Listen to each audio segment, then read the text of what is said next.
in a very popular room, and I just have some ideas and then one question. One of the biggest pet peeves as a room owner is when someone gets dotted, and we don't like them to raise their hand when they're dotted. Is it possible to add a feature where it restricts them from raising their hand if they're dotted?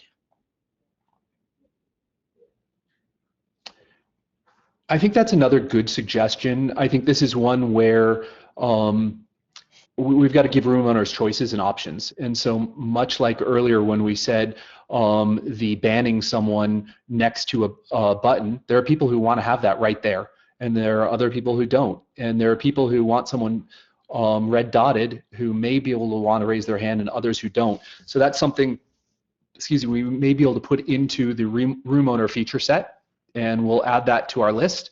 And so Dan, if you could keep a running list on this, or Pete, if you could, it's probably a Pete function, and that we can kind of review these and go through and put it into the engineering queue and the product queue, and start prioritizing some of these. I'm definitely keeping a list. Duchess, I've added you, and we'll kind of discuss that, and I'll keep you in a loop as to where we go with that. But that seems to me like a pretty easy change there, much like, okay, you know, the Ramona, you can choose if restricting somebody restricts their text, restricts their mic, restricts their camera. I could totally imagine that there's just another small option there that says restrict their ability to raise hand. We need to think about it and maybe get some more feedback, whether that's just if you're restricted then you just can't raise your hand. Potentially it doesn't need to be another option, because it, I mean, in this case, I think this use of this room is an exception for the norm where people have got their hands raised. But yeah, definitely good feedback. I'll sync back up with you and we'll try and work out how that would work best. Okay.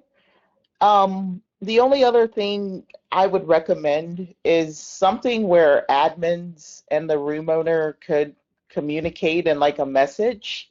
One of the hardest parts about being a room owner is I might dot someone and that person should stay dotted, but then an admin might come in and undot them not knowing why. Instead of having to PM every single admin, it would be nice if there could be like just a special, you know how you get PalTalk notifier? It pops up sending a message from PalTalk. That would be great if there was something that the room owner and the admins could communicate and send messages to each other. I don't know if that's possible, but it's just an idea. You have that admin whisper, right? Does that not cover that use case where you can just whisper to all the other admins in the room, I dotted Michael because his mic didn't work or whatever? It works, but you know, what if they come in hours later? They won't see the whispers. That's a good point. Another good point. Okay, we'll discuss It's that just an too. idea. And then lastly, I love, and I was calling it a bulletin board, just an idea off the top of my head. The last idea is just maybe a built-in spell checker. That's something Well, I can that, you know. definitely use that, that's for sure. That I'll be the first. And then and then I just have a comment. I really like the idea of global events. My room, we have a lot of events. We do trials, debates, hot seats, music nights. That would be a great future. I really like your ideas, Michael, and I want to say thank you again for listening and taking our feedback. I'm done. Yeah, all good feedback. Well, I want to say thank you for chiming in. I'm so thankful to have a community who will speak up for their needs and who makes this the amazing place that it is. So thank you. And Pete, if I may just send you a reminder, we used to have a feature called PAL Groups where you could group people on your PAL list. I know it might have been abused, and that's why we got rid of it. But that was the way that a lot of people used to like keep in touch with their room admins. They'd make an admin group and then they could message everybody and they'd get the messages and offline, etc. Okay, that's enough on me. Oh, it's great. And Maria Bubbles up next. Hello, and thank you for hosting this live event. I actually have a couple of complaints, okay? So I am one of the most attractive women on PalTalk, okay? Not tooting my own horn, but I do get stalked and harassed a lot on this program. And I've submitted several pictures, you know, and things like that to PalTalk support, and I've been getting nothing but snarky emails back, what I take as snarky and rude, and they're basically telling me block them or ignore them, but if they're admins in certain rooms, I can't block or ignore them. And yes, they have told me to contact law enforcement and things like that. So so I do have that complaint. And then I also have another So, suggestion. Maria, can I stop you for a second? I just want to make sure that I understand what you're saying. Are you saying that admins are making comments to you? Yes, some of the admins that are had it in certain rooms. So that will restrict me from going in that room if they have a hat in that room and I don't. Got it. Okay, sorry I interrupted. Go on. So I was just wondering if I could suggest that maybe get a little better at customer service on how the emails are being, you know, shot back to your actual paying customers like myself, and you know, just be a little kinder, you know, when it comes to things like this, because this is real and this does happen quite often on this program. And that's all I have to say, and thank you again. So let me start off by saying that I'm sorry that's happening. This is something that is very important to me. And again, I think there is lots of things that fall in the gray area, but when we're talking about admin behavior, we have to make sure that this is on the up in every direction. And so I'm going to take this one to kind of go through, take a look, and see what we can do. I don't have anything that I can tell you, hey, this is going to change tomorrow. But the take everything to heart. I think a company needs to stand for something. It needs to have a variety of values and ethics behind it. And so one of the things that I'm going to take away from this is let's go through and see the adjectives and the description that we use for how we address our community. And then we have to live up to our ethics and our values and our descriptions. And I can commit to that for sure, that we are going to do that. And we're going to endeavor to get better. And hopefully over time, when we can do another one of these, I hope to hear that, hey, you're moving things in the right direction. So bear with us, appreciate the support, and message heard, and sorry for that harassment that you're getting. That sucks. Yes, Maria, and I take responsibility for that. I am head of customer support. If you have had unfriendly communications, I definitely want to hear about it. I'm going to send you a PM with my email address. Maybe you could give me some ticket numbers if you have them, and I'll be happy to look into it for you.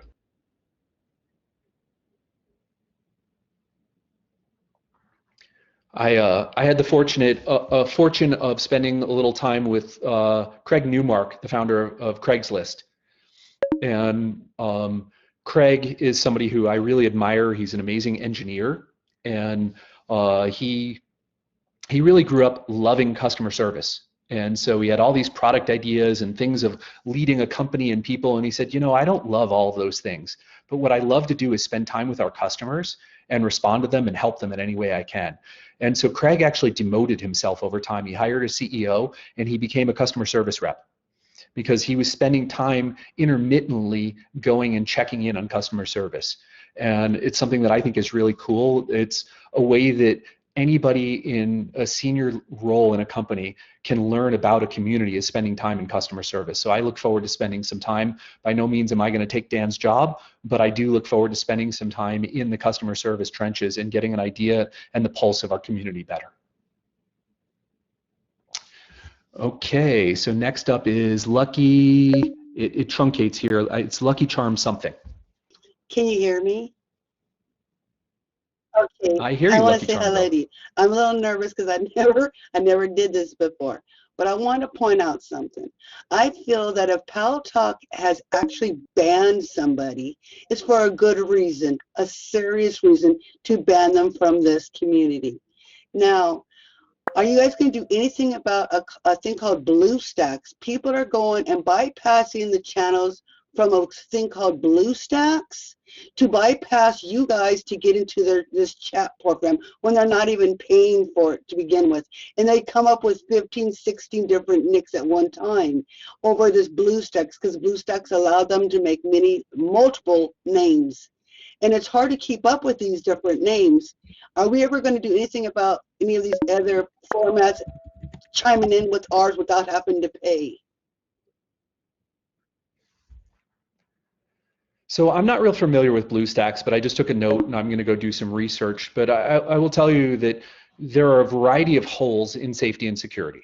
We can ban someone. By the way, we can look at the internet protocol address that your computer gets online.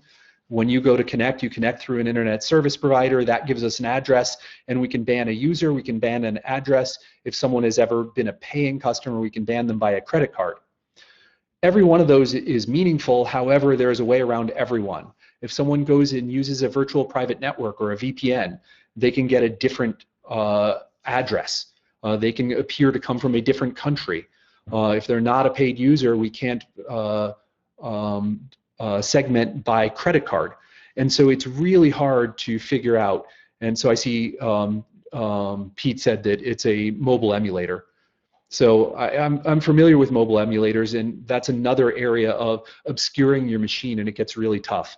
So I'd love to say that I have a silver bullet, and we will talk with our CTO. The good news is Rob, who now runs this day-to-day, Rob is very technical, a former CTO, and Rob can help look at some of the technology here. But the reality is that it's really hard to do, and I fear that we don't have a great answer. But we'll have a look and see if there's more we can do, because this is important. I want to thank you, because I'm getting tired of people are using BlueStacks as a way, because we ban them from the room or we dot them or whatever, and they just come up with a different name, you know, and just come back and they say, "How you can't do nothing about it." You know, I could come in here anytime I want. I'm just tired of it. And I wish you would help me out so much with this BlueStacks. I know it sounds difficult, but please don't give up on it. I really would like this BlueStacks to stop doing this. Because I warned you, that's what they're saying, they're coming from BlueStacks. I think to jump quickly, okay. There, as Michael was saying, it's a mobile emulator. There are many of them. BlueStacks is one.